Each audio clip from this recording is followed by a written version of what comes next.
Samantala, bahagi po ng dike sa may Talibao, Kalasyaw, giniba po kasunod po ng pagbaha sa kalapit na mga kabahayan.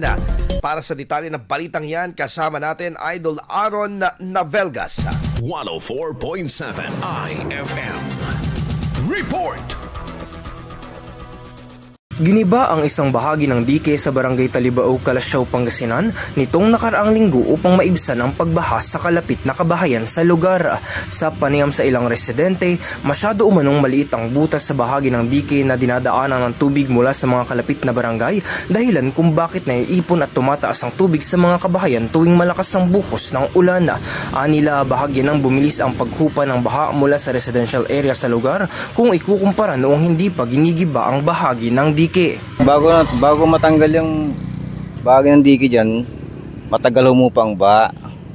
Wag may dumati na pagbaha. Pero ngayon na natanggal na nila yung pinakamin, mabilis nang humupa yung baha ngayon. Patuloy naman ang hiling ng mga residente para sa mas maayos na daluyan ng tubig sa lugar upang tuluyan ng maresolba ang problema sa pagbaha. Kasalukuyan pang kinukunan ng pahayag ng IFM News Dagupan ng opisina ng Department of Public Works and Highways na may saklaw sa lugar. Kasama mo sa IFM News Dagupan, Idol Aaron Navelgas, Tatak IFM. IFM News. IFM News. IFM News.